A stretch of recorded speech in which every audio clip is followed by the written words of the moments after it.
How are you? I'm fine, fine, fine. Putin Sata, how are you? Anna Zulu, how's everybody? Amatimu are in the house. Back to business, guys. Johan Bewe, how are you? We are back to business, guys. We are on holidays here. The holidays have started. We are on holidays. Sorry, I came late because I'm in a different location. So I had to set up my cameras and everything. But we are live. God is good. The holidays are here. So we thank God for everything. Whew. Updates. But Aaron Banda, good evening. Good evening. Share, invite people. Invite people, guys. A lot to talk about today. Mfuwe in the house. Where are you watching me from, guys? Say something. Send a like, say something. Hey, Mama Wuri, how are you, sweetheart? Good to see you. My sister for me. Mulampanga sister, you make me what I am. Whenever I see you watching, I'm like, okay. Vaisa. The big girls are in the house. Good evening, Mama. Mary Mwachindalo, Mulishani. Yes, so we are here, guys. I know it's late, but tomorrow I'll try to come early. This is a critical time, guys. Avena Kawambwa Munchende. I hope you are campaigning in Kawambwa there. Valia, hope everything is okay wherever you are. So good to see you guys. Good to see you. Oh my God, a lot has happened. A lot. But this is a crucial time, guys. From here, between now and 10th December, it's a crucial time. Crucial things are happening, guys. We are counting down to the ruling of the eligibility case, and a lot is happening. So I'm just going to give my update, and then I'll go to TikTok for a live debate. You can join us on TikTok. We have a whole panel there. People who love their country, we are there on TikTok and are discussing what is happening. We used to come live here on Facebook, but for some reason, there is a problem on Facebook. I can't add people to a debate. So, yes, so send me Kavwaku.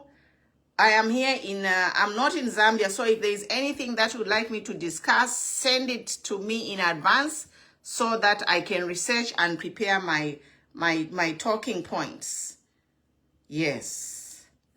So, a lot of topics to guys, so I'll just go through what we are talking about. So we heard today that ZNBC has been cleared to broadcast the ruling of the ECL eligibility.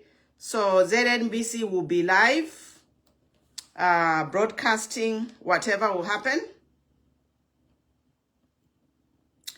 And then the other breaking news is we have a judge who has resigned, a court of appeal Justice Nicola. So Justice Nicola Sharp-Piri resigns. So that's another breaking news. And we were riddled with scandals in the last 7 days. We have heard so many scandals that are happening in the ruling government officials, starting from the scandal in the Central African Republic involving $21 million US. So we have that scandal of 21 million US dollars involving Tabokawana. Allegedly, we don't know, but it is alleged that the people behind this scandal is Tabokawana and Cornelius Mwetwa. So I'll talk about that too. Then fuel prices went up. So I'll talk about that too. Fuel prices went up, guys. Then we had the scandal which was revealed by the US ambassador that 500 million US dollars has not been collected in mining taxes this year only. So tax evasion scandal. So tax evasion scandal is going on. And then Zesco is crying. They are saying that they bought gensets. It's too expensive to run. So I'll talk about Zesco, and they want to go solar now. So I'll talk about Zesco too. Zesco wants to go solar. So I'll talk about that. Wants to go solar. Lot of topic, guys. So I'll just talk about it briefly. And then the ECL eligibility case is a hot topic which we are following. Every day, we'll be here every day to talk about it so that we are all aware what is happening. But the thing about this eligibility, if ECL is banned, it could be a double-edged sword. So the banning of ECL from the 2026 elections could actually affect the elections in 2021. So what happens? We need legal professionals to explain to us. I have seen a few documents written by some lawyers. So I'll talk about that briefly from a laywoman's view. I'm not a legal expert here. I'm not a legal expert. So it's a double-edged sword if ECL is banned. And I'll talk about it briefly as a laywoman. I'm not a lawyer or legal profession person. And then lastly, I want to talk about ACC. Lastly, I want to talk about Anti-Corruption Commission and the DEC. And what I want to talk about ACC and the DEC is why they are not acting when we have all these scandals coming up connected to officials serving in the government. Why is ACC not acting as we expect? So, oh my God, a lot of topics. 1, 2, 3, 4, 5, 6, 7, 8. So I'll try my best. I know it's late, but from here we'll go to TikTok and discuss. So the first topic is ZNBC, which is good news, guys. So the ZNBC is geared to go live and broadcast the ruling of December 10. So as ZNBC is geared to go live, are they going to make sure that the country is powered up? This is my question to Zesco and ZNBC, because there's no point in airing this live broadcast when the country is facing blackouts. Electricity for most Zambians only comes in the middle of the night. So this is my question to Zesco and ZNBC.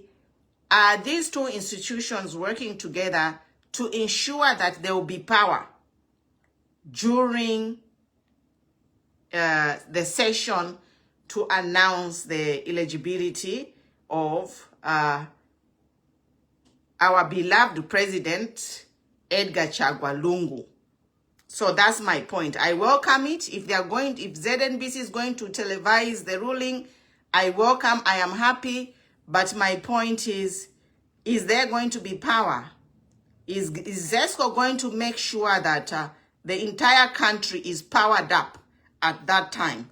That is a critical question we need to ask, because there's no point in saying, oh, we are going to broadcast this live and then you have no power. So that's my question. And then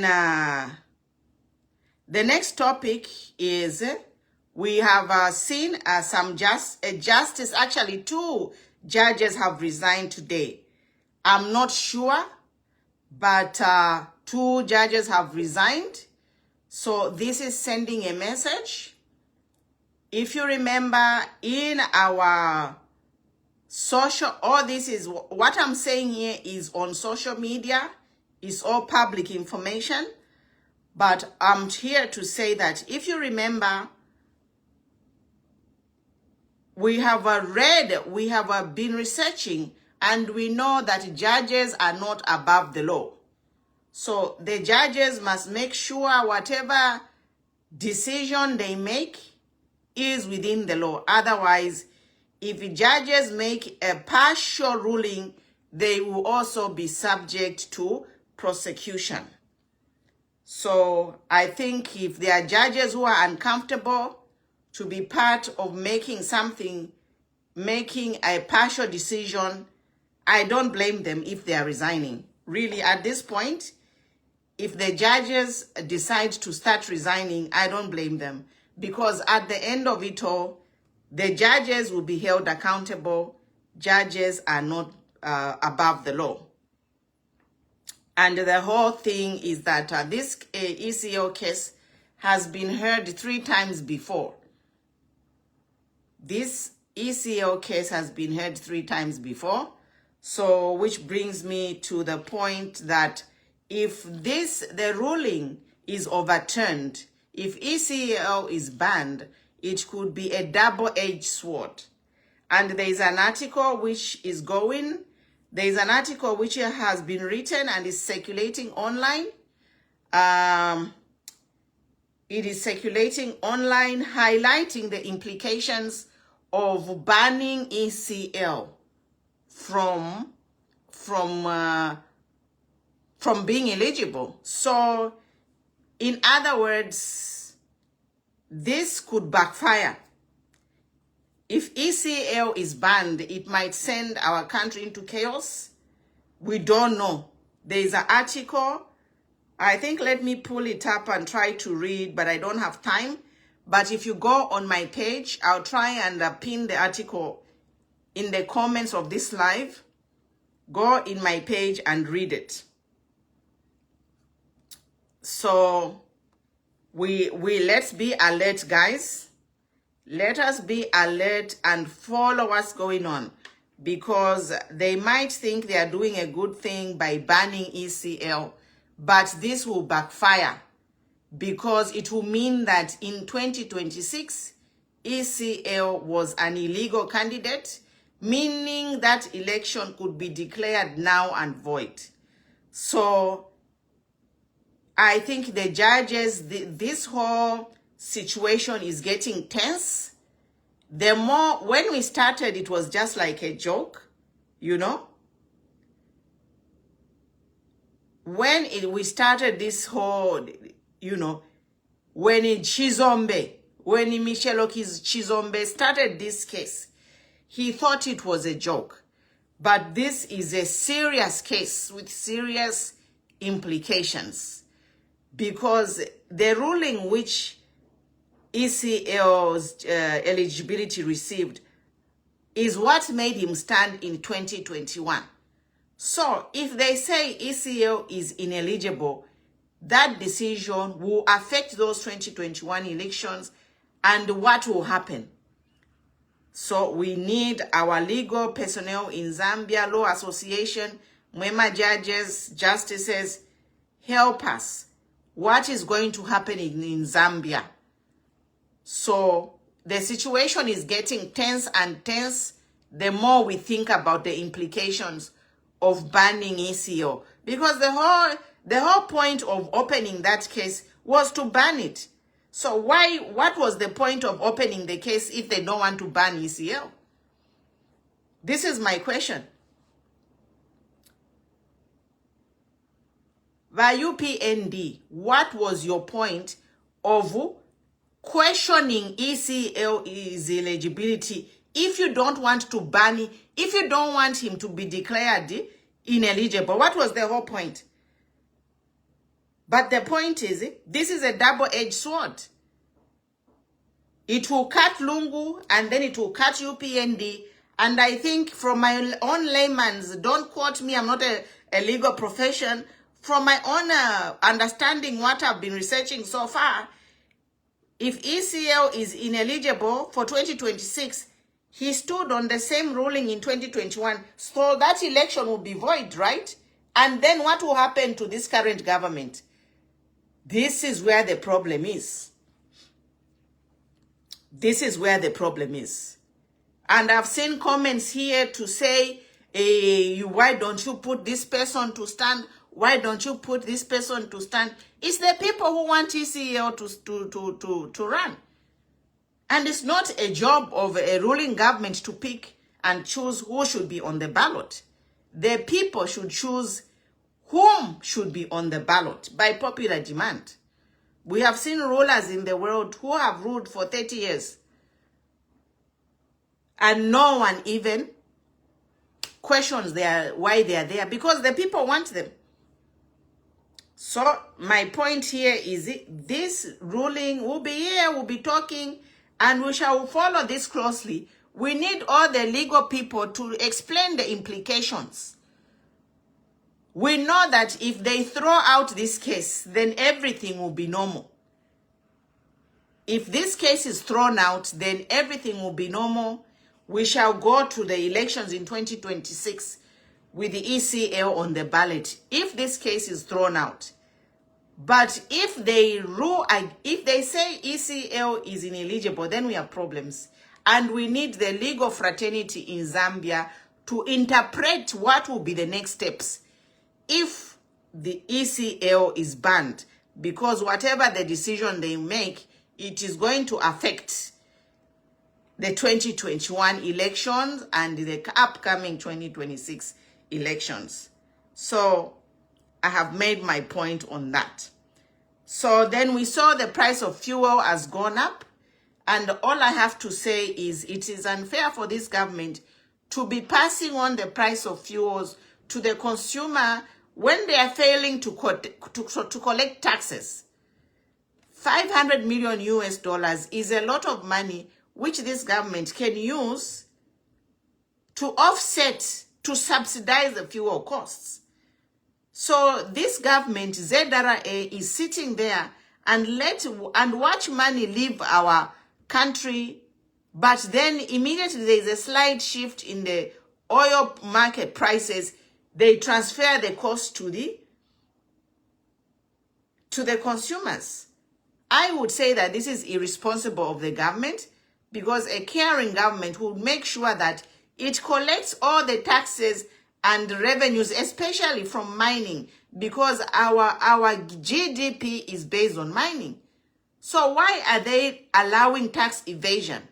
Why is ZRA and ACC not working to collect taxes from the mines?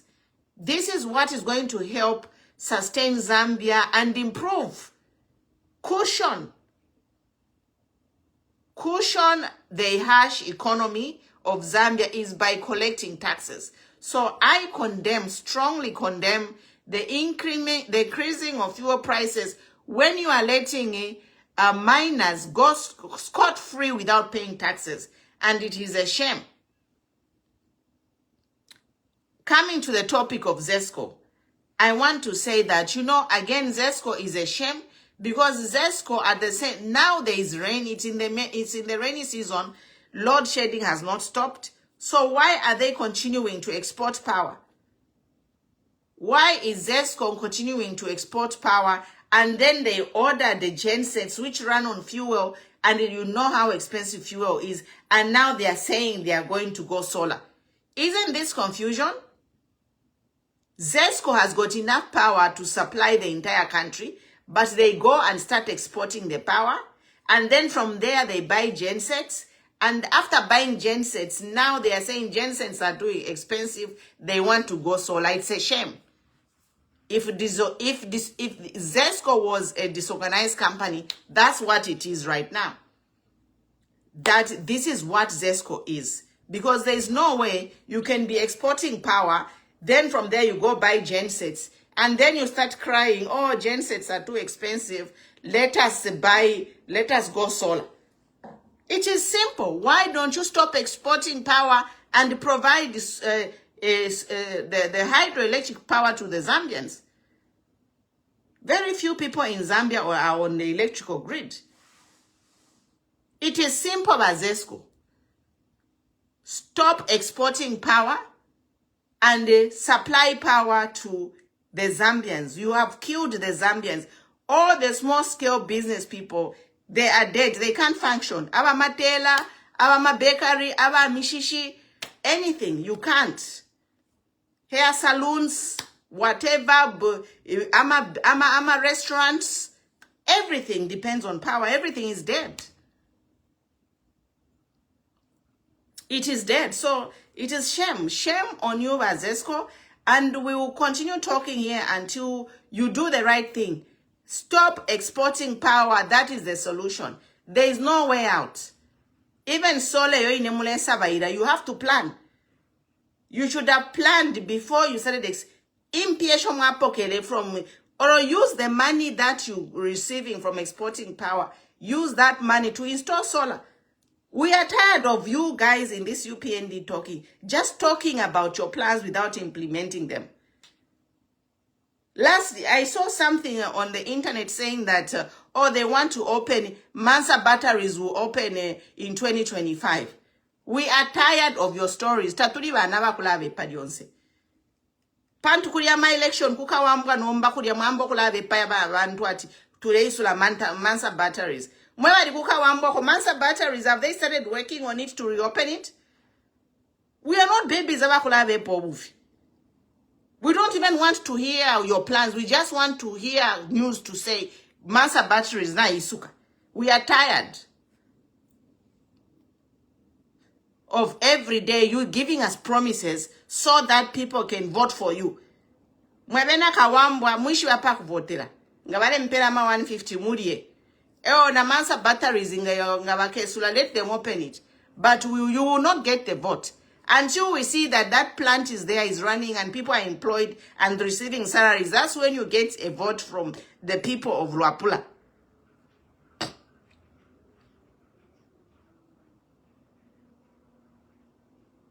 And then there was another breaking deal to say the Zambia, I think, is on a mission in the Central African Republic. And then we heard that Zambia is building a hospital there. And then the news broke out last week, over the weekend, that 21 million has disappeared from that project. And the people who are allegedly named, who are accused, the people who are accused on this scandal is Cornelius Mwetwa and Thabo Kawana. Also, a news broke of a scandal in the Ministry of Health. And the people who are accused are, I think, is it the permanent secretary? So in Ministry of Education, there was a scandal for 3.6 million in education. 3.6 million kwacha in education, then 6.8 million US dollars in health. And then 21 billion, it's in the Ministry of Information, Ukudiba Kawana and Cornelius. So far, and then there's a 500 million US dollars from ZRA. So far we have like 4 scandals, 4 financial scandals involving current government officials, which brings me to my last point to say, by ACC, what is happening? Why are you not swinging into action? And actually, all these officers in these 4 ministries should be suspended. Anyone whose name is mentioned in these 4 scandals should be on suspensions pending investigations. Why is ACC not working? So by ACC inchto yenkupepeka by opposition, because as far as I know, the law of Zambia, the only person who's immune is the president from investigation while in office. Otherwise, anybody else who commits a crime, ACC must be on their door. Kukulumbula Fieshina. ACC must visit these people in education, in health, and in information watabokawana, and Cornelius Mwetwa, and also Kuze Darae. Why is ACC dormant? When the president was preaching the rule of law, he campaigned on this promise to say, if you commit a crime, you're on your own. But today we sit here with a string of scandals among current officials under by HH, and the ACC is dormant, which is a shame, really. It is a shame to see that billions of kwacha are just being looted, for lack of a better word. Billions of kwachas and millions of dollars are being looted from under our nose when the president preached rule of law and zero corruption. And the sad part is, we have praise singers cheering all this criminal activity. It is just, it is criminal. We shall call it what it is. We shall call it we shall call it what it is. We shall call a spade a spade. These are criminal activities being reported by government institutions, and the ACC is looking the other way, except when they have to go chase after the former Republican president's family. That's when you hear ACC ticking. When HH's ministers are in the thick of scandals, it is a shame. And I end here, but we'll continue watching. We will be here. We are counting down to December 10. And basically, you know, we shall see what happens. We shall see if the judges in Zambia are going to prove their worth. We shall see if the judges in Zambia will overturn their own ruling, because they ruled this case 3 times before. So we shall see if they are going to overturn this ruling, and we shall see how, if ECL is banned, the implications of the current government, how it's going to affect the current government. In short, it's a double-edged sword. And things could get ugly real quick. But we hope this is just me, it's my opinion. I just hope that the Constitutional Court will uphold their ruling, and we head into the elections in 2026 with the ECL on the ballot. Otherwise, if they rule otherwise, this could be a Pandora's box. It could be a nightmare which will actually affect President Hakainde himself and his entire government and everyone he appointed.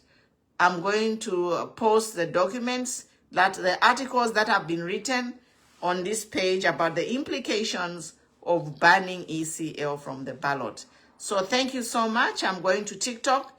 If you want to join for the active debate, we are there. Otherwise, good night and thank you. We'll be here again tomorrow to update you with the developing stories. I'll try to come earlier tomorrow. Today, I'm not home, a different location, so I had to set up and just adjust to my new environment temporarily. Otherwise, thank you so much, guys. God bless you, and see you on TikTok. Bye.